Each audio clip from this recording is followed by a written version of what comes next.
when producers send me a loop, I fully expect this to be clearance guaranteed. If you want me to make a beat with your loop, all you need to tell me is what percentage you want if it gets placed. But what a lot of producers will do and loop makers will do is say, all right, if this gets placed, it needs to be cleared by me. So producers have to check that.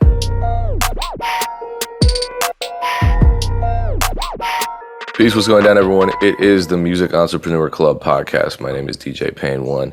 I'm joined by Erinn Knight and Dame Ritter. How are the two of you feeling today? I'm doing good. Busy week, but I know we got a lot of dope topics lined up. Erinn, how are you feeling today? I'm feeling magical and amazing. I'm just really encouraged with where I am in life right now. Nice. Oh, this is a great introduction. Wow. Okay. Well, good morning, everybody. It's better than last week, though. Yeah. I guess, for Erinn sometimes, or a lot of times, has to put out fires, and it has her running away from artists, much like a lot of managers like to run away from artists. I just had to get in a good place with it, but management is still the least favorite thing that I do. That's all bad. Yeah, it's like leaving a toxic relationship. I mean, it really is in the music business, especially if you're in a group where there's a toxic member or you're managing someone who's maybe an undiagnosed sociopath or something, which is more common than you think. A lot of folks out there with things going on that they haven't addressed, whether it's trauma that they believe is causing them to treat others a certain negative way, or fears and whatever is going on in their head that they're not addressing that's holding them back. That gets transferred to the people they work with, and then eventually, I mean, I've been in so many partnerships as a producer or as a manager that once I walked away from, I just felt like there was so much clarity. And it was damn near the same feeling of getting out of an oppressively toxic or abusive relationship. When I walk away, it's so scary to do. You're like, oh, what's going to happen? And then you're out and the weight is lifted and there's more breath in your lungs. And it's just it's a whole new feeling. So I understand how you're feeling right now, Erinn, and I'm happy you're at that point right now. Let's talk about somebody who is not really in that sort of peaceful place. And I hate to see it. It's Bobby Shmurda. So producers really made Bobby Shmurda angry. I don't think I've ever seen anybody that, like, he's genuinely angry at producers in this clip. I'll share the clip just in case you haven't seen it. Where's my screen? There we go.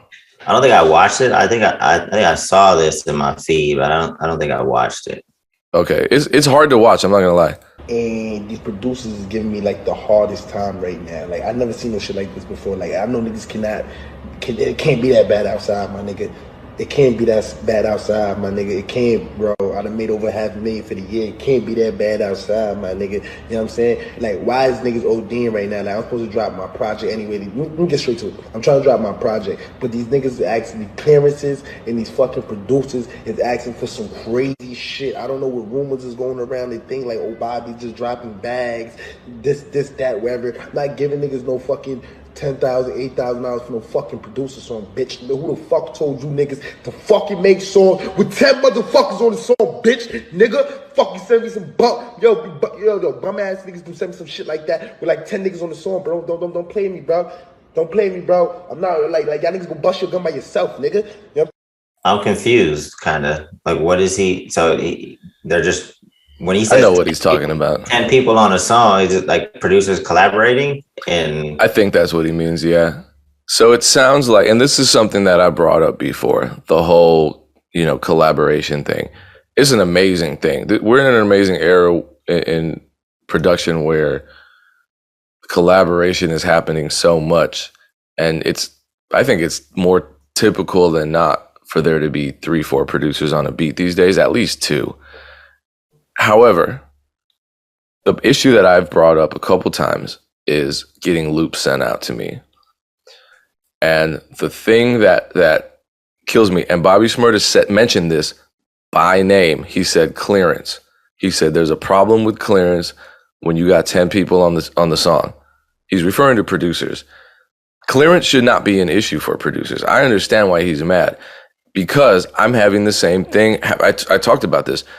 When producers send me a loop, I fully expect this to be clearance guaranteed. If you want me to make a beat with your loop, all you need to tell me is what percentage you want if it gets placed, period. But what a lot of producers will do and loop makers will do is say, all right, if this gets placed, it needs to be cleared by me. So producers have to check that. They have to make sure that's not the game that this loop maker is playing, because that's trash. Because what that means is, if I get a placement, let's say I'm working with Bobby Shmurda, right? Someone sends me a loop, I make a beat out of it, send it to Bobby. He likes it. He says, I want to use it. And he says, you know what? I'm not signed anymore. My budget for beats is $3,000. I'm like, that's fine with me. Cool, whatever.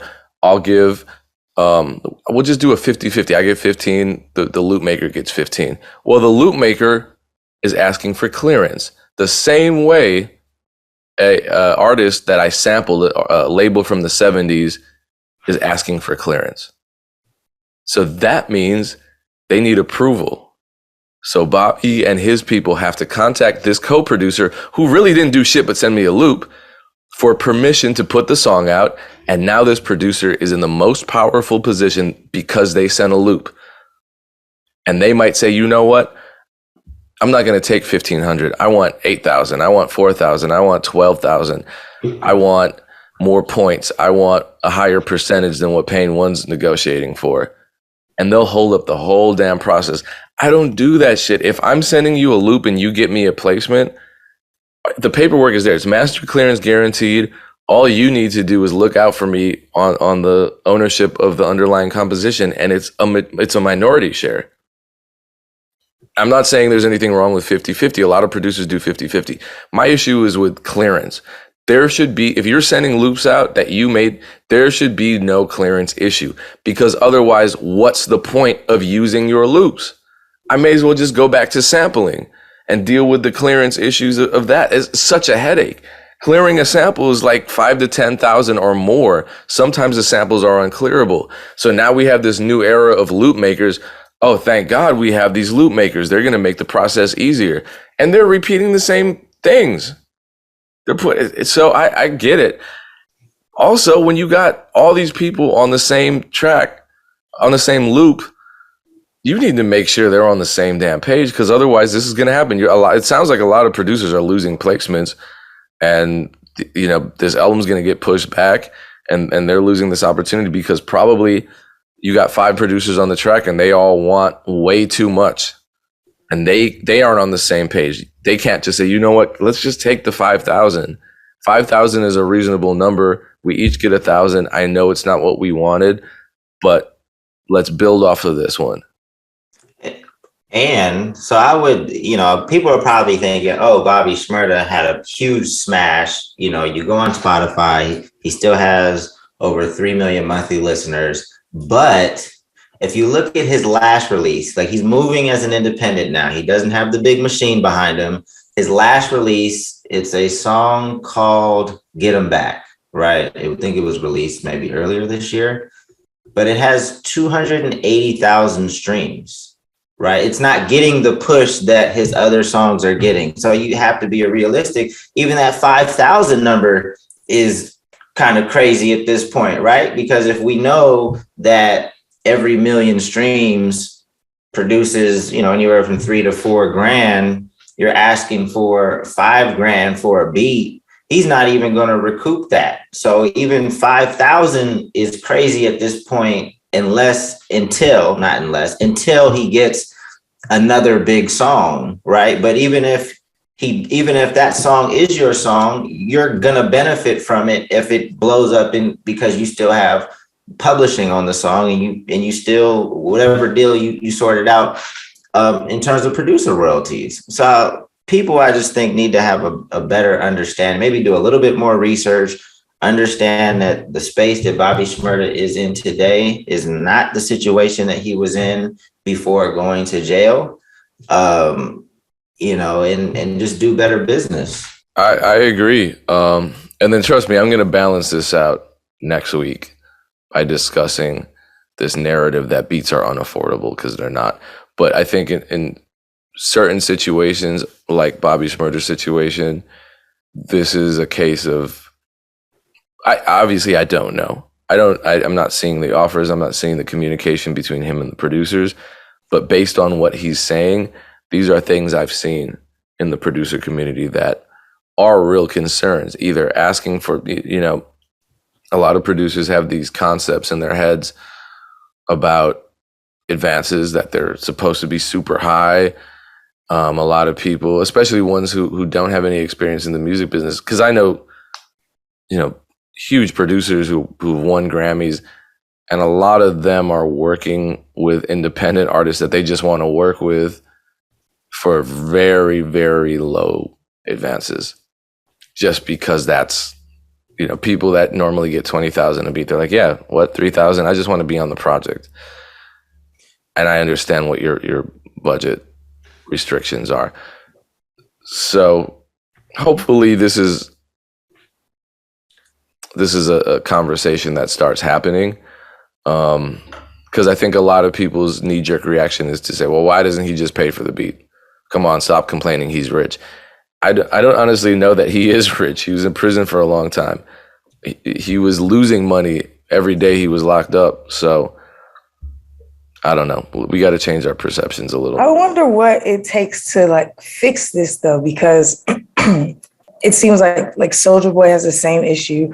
I don't think Soulja Boy is short on funds, but I could see him being short-tempered with people trying to take advantage of him. I completely get where Soulja Boy was coming from. Everybody trying to spike the price because it's him. Same with Bobby Shmurda. I think the perception is that he's rich because he's popular, and it's so what Dame just said, his song has 200,000 streams in a month. You would think, even if and this is no disrespect to Bobby Shmurda, because people just don't understand how influential a label is, especially if you didn't really do a ton independently. His song, he was an artist. He wasn't really that big. Regionally, he was all right. But then when that song blew, everything catapulted, right? Then you have a really long hiatus. There's still legacy artists.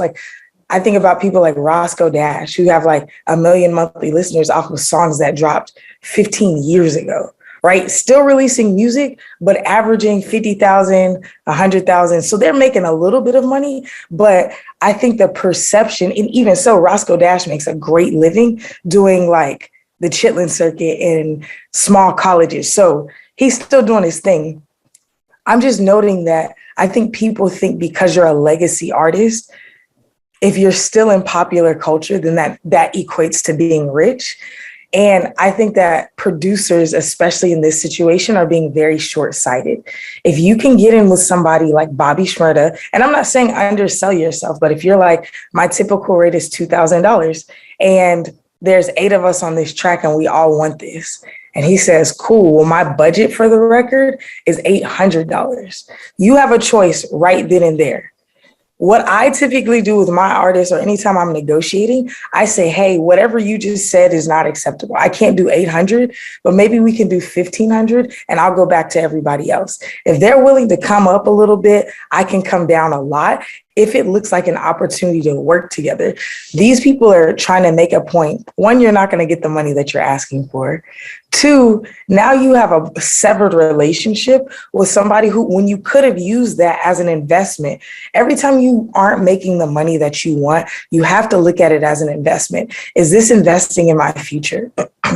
If you don't feel like the investment is worth it, say it's a small artist and they have no following and you don't really see them going anywhere and you're like, this is cool, you only have $100, I normally charge 1,000, I'm not taking it. That's fine, because I think your no's define you.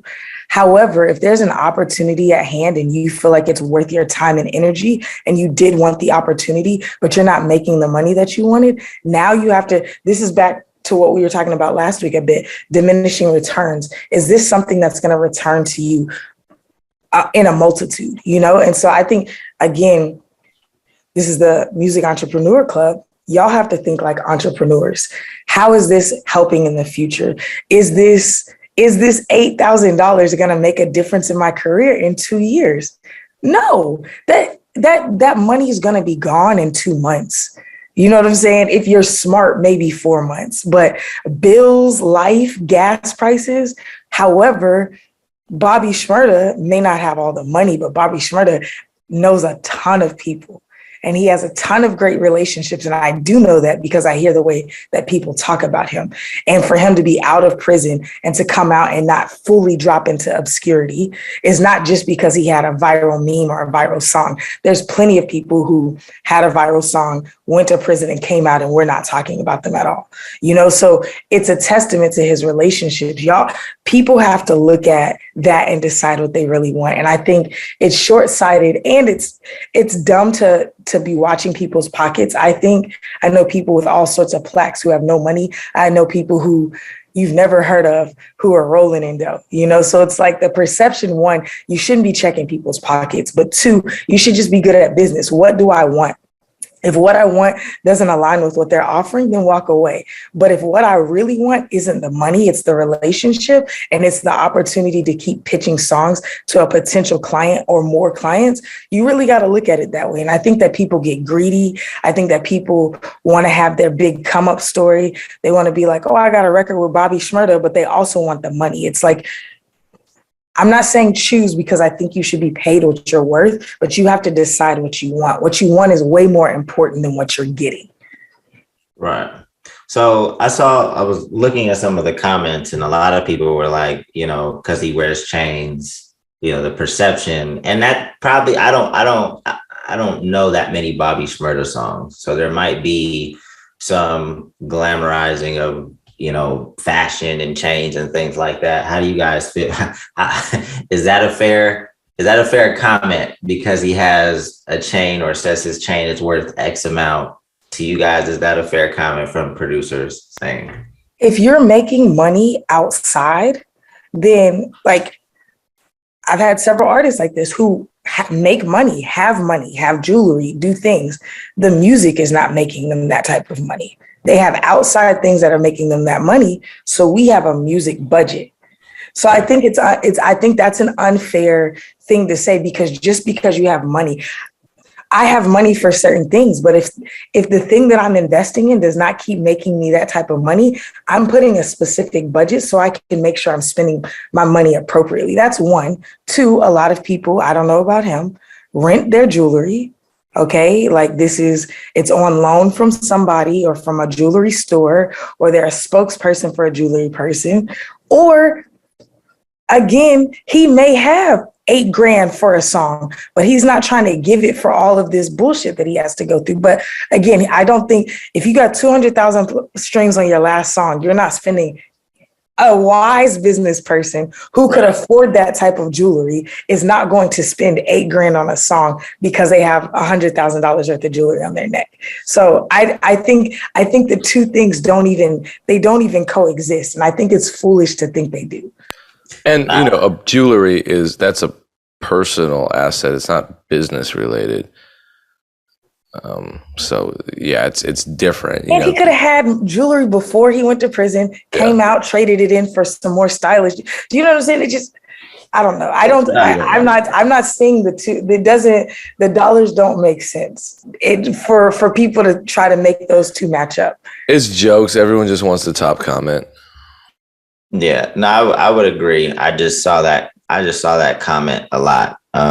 You know, and it's interesting. It's always interesting when producers talk about like their value, but then like their value just totally changes depending on who has their beat. So is it your value that we're discussing? Obviously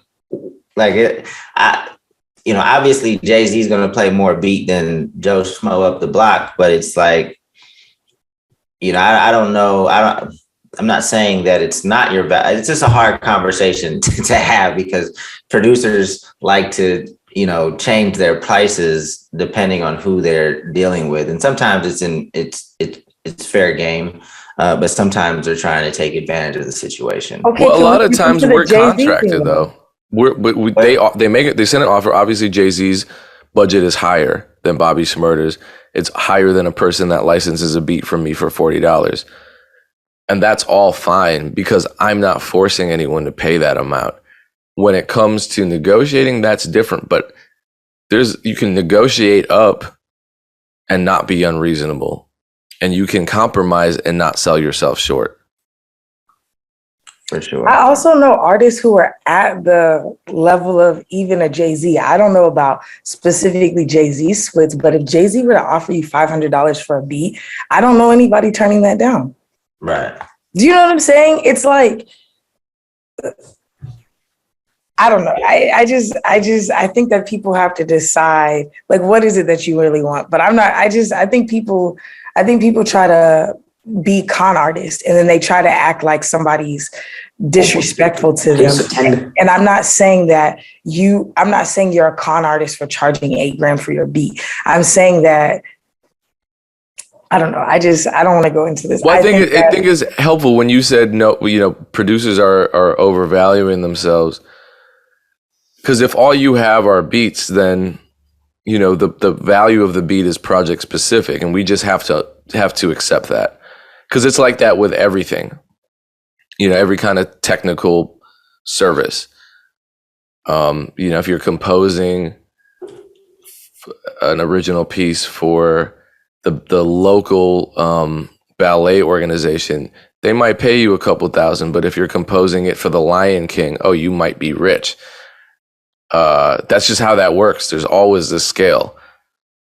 And you have to understand that scale. You have to respect it. And if there's a situation where there's a compromise, like Erinn's saying, get what is valuable to you. If that's equity in the song because you believe that the project is going to have longevity, fight for that. If you think it's just going to be a situation where you're getting your little money and that's it, and maybe you're in a really bad financial spot, all right, fight for the money and take the loss on everything else. There's just there are ways to negotiate, and at the end of the day, I'm not saying don't get paid. Bobby Shmurda's not saying I won't pay you. I don't know what his offer is, but if it's not 8,000 to 10, I say then make it 4, make it 3. I don't know. That's still not unreasonable to me. And also producers have to understand, just because there are 5 other producers on the track, that doesn't mean you get paid 5 times as much. It doesn't. Sorry. There's the price of the beat. It doesn't get doubled or tripled just with the addition of additional producers. Let's move on to the next topic. So we had Russ posted a recent interview of himself. It's a clip that he posted to Instagram. Let me see if I can share my screen and share my sound. So reprioritize my values. And a lot of people, including myself, have the value systems in the music business because you internalize the industry's value systems, which is first week and numbers and magazines and this and that. And I was like, no. Let me make sure that my values are good values, which are values that I can control, right? And I was like, okay, I value my creative freedom, right? I value being able to put out a song whenever I want, make whatever I want, etc., right? So Bankrupt, any song I put out is a success by the metric of my value system. And my value system is, did I make what I want, and did I put it out when I want, and did I put it out how I want? If I did those 3 things, it's a successful song. Now, if we're going by the metric of the music business, maybe it's not successful, but that's how you get depressed and up as an artist, is using these people's values. Like, I'm not going to internalize y'all's value system. That's y'all's value system. And a lot of artists, unfortunately, when you're, especially when you go through the label system and whatever, you kind of have to be aware of the industry's value system because that's the game. But like I said, So I know Erinn saw that and you have some comments. I'll let you start it off.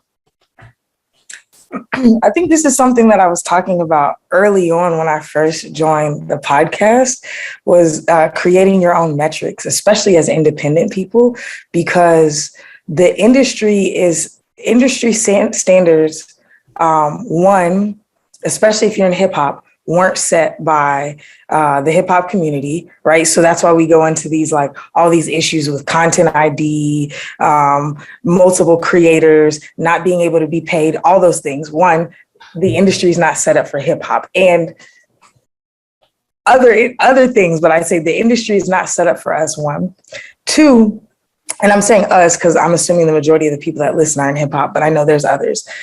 Two, I think that it was set up ages ago. So the fact that people are still in our comments arguing about me saying that managers shouldn't be getting paid 15 or 20% when that standard was created, like, in the 1930s or 40s, whatever, which is insane. So there's that. It's outdated. It's not set up by people who function in the new age. And then two, a lot of these tech companies lead the industry standard, like Spotify, Sound Exchange, I don't know, like all these other things. They're tech companies, they're not creators, right? So if you look at your life mirrored against people who don't actually live in the reality of the creation, you're going to always be frustrated. You're going to always feel like you're less than or not important enough or not good enough. And I even find this to be encouraging to hear Russ say this, because he's somebody that when he was always going off on his tangents, and I get it, the dude is passionate. This is not a shot to him.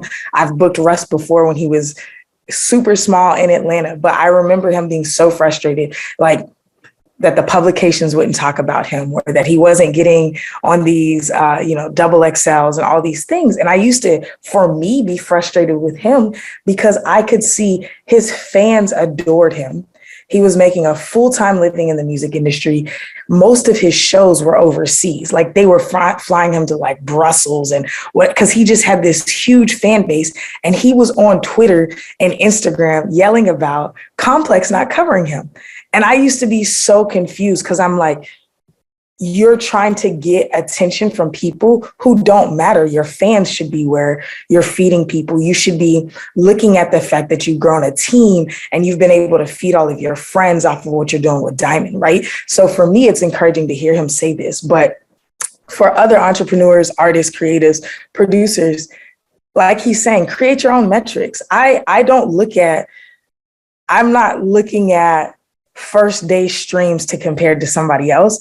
I'm looking at first day streams compared to our last single drop. I'm looking at the rate of engagement that we've grown over the last 3 months. I'm looking at, like, literally Spotify for artists is cool, but my team has a whole list of other stats that we're way more interested in, that are way more telling to me, that are better indicators. So to be honest, now when these companies come, like, I've been in a lot of lately Spotify beta tests. We've been in Instagram beta tests. We're about to start a Twitch beta test. We do these and then people come and ask us for feedback. We're giving them feedback based off of the stats and the algorithm that we're following ourselves, or not the algorithm, but stats and facts that we have created our own metrics on. So then they take that and they're like, oh, these things matter to you. Even with our distributor video, I'm like, these are the things that I'm most concerned about. And they're like, let's work on creating a format so that you can see this in your dashboard,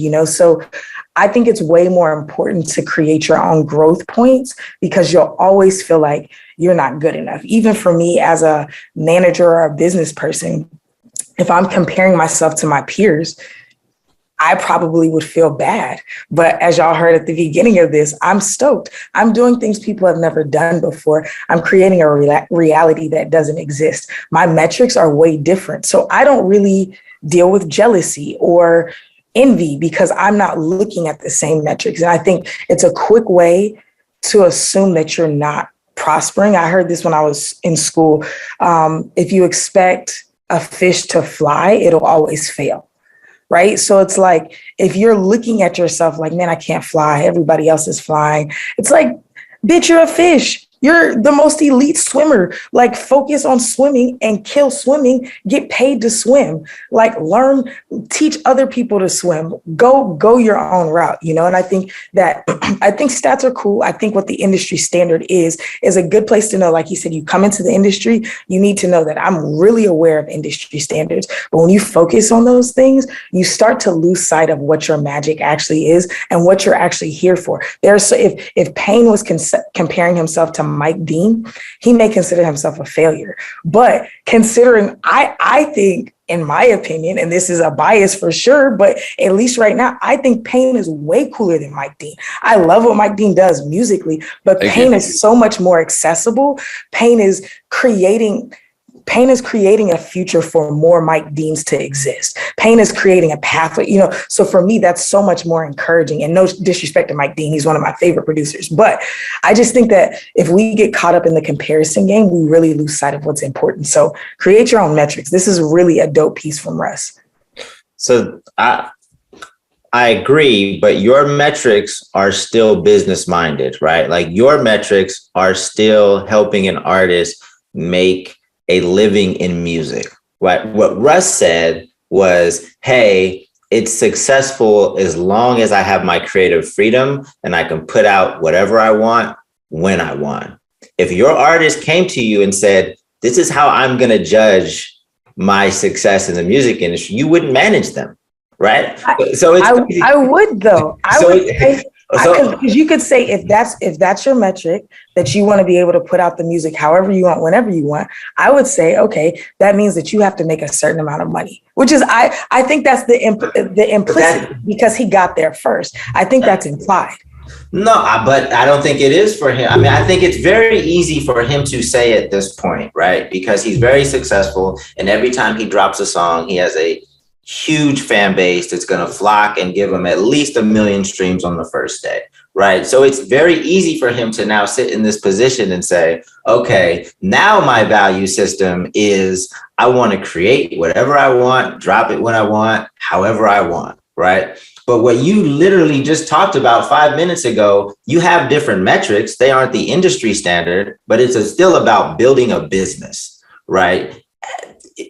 I think Dizzy said this when we were about to start Still Moving. He was like, and it was a key indicator to me that this wasn't going to work. He was like, yeah, I want artists to just come on the label and they can make their own mistakes. And I'm like, yo, like, that's why we exist. We've been through the fire. They don't need, sure, they're going to make some mistakes. I'm still going to make some mistakes, but this is not the label where you just come here and do whatever you want. Like, it would be no point. You're not leveraging the skill set or the experience that we have running the label if you can just come here and do whatever you want. So that's my only thing. Like, you don't have to subscribe to the industry standard, which, by the way, Russ still cares. He's still going to celebrate, when he gets his gold album or his next song goes platinum, he's still going to celebrate it. And he's going to say, yeah, I told you so. And the ego is going to puff out a little bit. So he cares a little bit, but I kind of agree. It just depends on what you want out of your music career. If you just want this as a hobby, then for sure, create what you want, do what you want, release one song 1 year, 2 songs the next, operate however you want. But you can create different metrics. But if you still want this to be a business, they have to be business minded. You have to be growing your fan base. You have to be generating revenue. Yeah. Maybe I'm just hearing it wrong, but I feel like if you say I want creative freedom, you have, my company is literally called Build Your Own Dreams. I want to do whatever I want to do every day. I want to wake up and enjoy life, and I want to be moving in the direction that I want. I say that not in a listful state that's like, I just want to be free. Like, I got to make money to do that. Do you know what I'm saying? Like, even what I'm doing, even the way that I live right now is so much different than even 6 months ago. I had to start making more money. Do you know what I'm saying? And now that's why I can wake up today and say, man, I'm really happy and I'm having a great day. But I know for me to be the type of happy that I want to be 6 months from now, I've got to make more money and I've got to work less. I didn't take it as him. And I get what you're saying, because Russ is a little bit divisive with his words, because I'm not going to say that, like, I'm going to be stoked when I get a Grammy. I'm going to be stoked when we go gold, go platinum, whatever. But that to me is not my only indicator of success. I think he was saying, define what success looks like to you so that you're not stuck succumbing to what other people tell you success is. That, I don't think that negates work. And again, if an artist were to come to me and say, I just want creative. I have an artist like that right now. He left Capitol and said, I just want creative freedom. I want to be able to drop whenever I want to be able to drop this, and this. I said, okay, so it has to look like we have the label budget, which means it's going to take us more time to do things. But when we do them, we do it like this, whatever. And we're working as such. But again, you layered on. So, okay, he wants to drop whenever he wants, but you still set the parameters for what that looks like so that it can generate revenue and you guys can have an actual business. It's not just this free for all. Yeah. But I feel like you can't drop whenever you want to drop if you don't have money. Do you know what I'm saying? Like creative control. What if you have no money, you're not creating shit. Like you may put out a song, but that's not creative. I feel like creative control speaks to being able to move in a way with the money that you need. Not everything, but I'm not hearing this devoid of good business. I understand the middle ground here because it's we know what Erinn, you know what Russ means. Because you have a more sophisticated analysis, you can relate to what he's saying and you can fill in the blanks. The average viewer is going to look at that and say, I can't sign because I just want to drop whenever I want. The reason that's harmful, okay, so when we were signed briefly to a major label, we couldn't drop whenever we wanted because we needed approval from them. We didn't have creative control because they were imposing, I think, a totally incorrect image and sound onto us that wasn't the sound that they signed us for. So that was a frustrating situation. So for like a whole year, we didn't really drop any music. That was terrible for our career because we wanted to drop. But that's the distinguishing factor. That whole year, we could have released an album, singles, music videos. The average artist who's just starting out isn't saying, I want to drop whenever I want and I want creative control because they have so many ideas. It's because they just kind of want to do whatever, whenever they feel like it and get success as a result. When you have the momentum, and let's put this into perspective, Russ saying, I want to drop whenever I want means something very different from someone who rarely puts out music saying the same thing. When Russ was starting out and he just wanted to drop whenever he wanted, he was putting out like 8 songs a week or some ridiculous thing and building up a fan base. And yet he was still frustrated. Now, granted, he's matured since then, and that's why he has a more balanced perspective. But the issue is people are filling in the blanks and applying their own experiences to what someone who's already done infinitely more work than they have is telling them. I don't expect Russ to hold their hand. I tweeted the other day, I sold my first beat to a major artist while I was a full-time student and had 3 jobs. Someone was upset at that tweet. They said, well, you didn't say what exactly you did. How am I going to say everything I did during that time of my life in a tweet? The point of the tweet is I made time for what I wanted to do. That's the takeaway. You're upset that I'm sharing that because I'm not holding your hand throughout the whole process. Well, you need to speak on it. I do all the time. Damn near every interview I've ever given, people ask me, how did you work with Jeezy early on? And I told you step by step what I did. I talk about it on this podcast. I forced myself to create a catalog. I forced myself to finish every beat. I forced myself to do research. I linked up with this person. I linked up with that person. I sent these beats out. It was Jeezy's engineer that got the play. I talk about this story. I'm sick of telling the story just because it's like, just Google it. There are other things to talk about. I'm so grateful for it. That started my career. But the fact of the matter is I can't fill in the blank. So no, I understand why what Russ is saying is problematic, but anytime there's any clip, and this happens to us all the time on the podcast, anytime there's any little clip that we share, the context is lost. And then somebody who's filling in the blank and they have limited knowledge and experience is probably going to fill it in incorrectly. And someone who's experienced what we've experienced and is further along in their career, they're going to look at it and say, yeah, I know exactly what Dame is saying. I know exactly what Erinn's saying, because they've experienced it, and this is going to resonate with them. A lot of people love throwing out names to justify their own lack of success. and I want to talk about that in a future episode. You know, someone saying the other day, someone was like, oh, you can take breaks whenever you want because Scott Storch took a break. You're not Scott Storch. Stop comparing yourself to these people that put in all this work.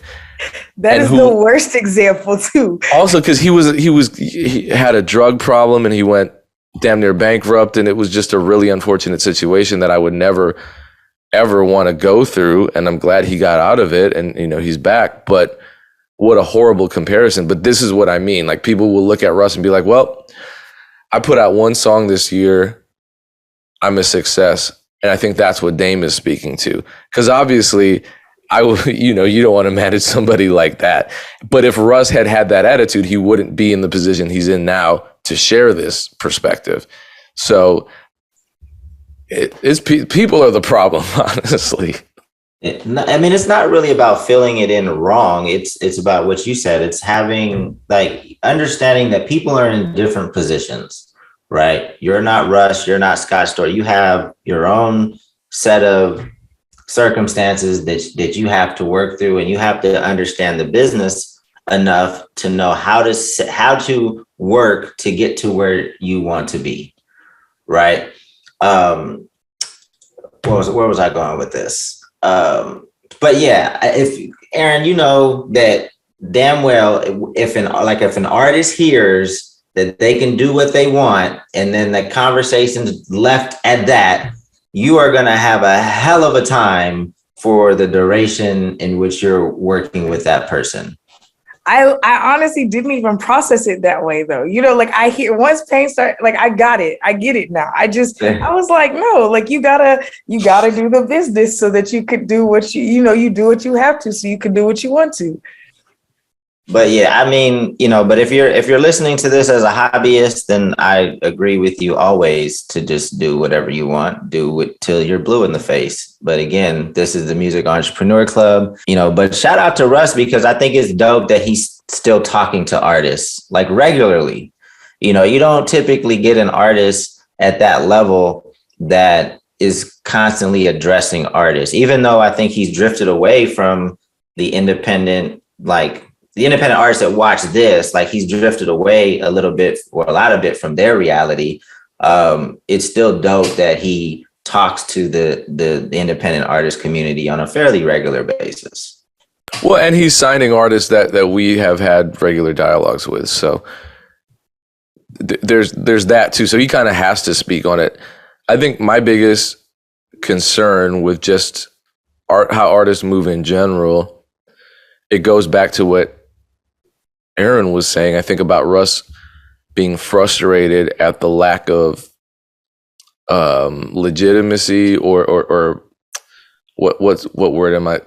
The fact that these kind of like ivory tower music publications and labels and industry people weren't legitimizing his career, even though he was living off of music and succeeding at a pretty unreasonably, uncharacteristically fast rate.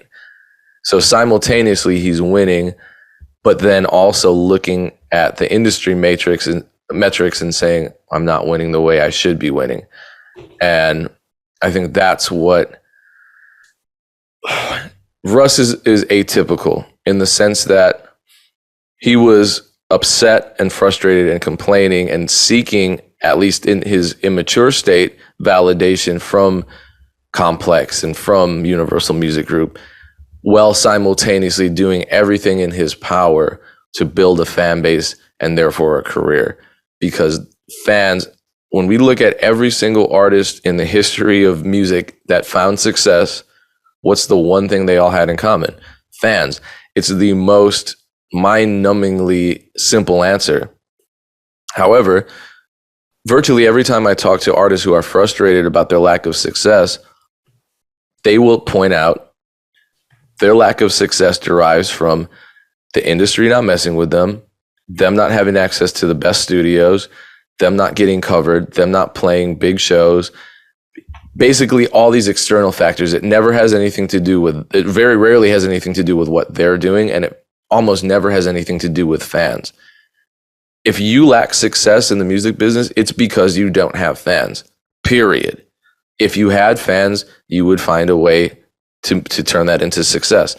That's the only thing anyone should ever focus on. So I think providing that context to what Russ is saying today and looking at where he was, 10 years ago or however long ago it was when he was still venting on social media about his lack of attention from the music industry, I think that is the most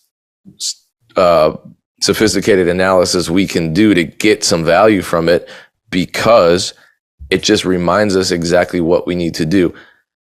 All this, nothing else matters other than fans.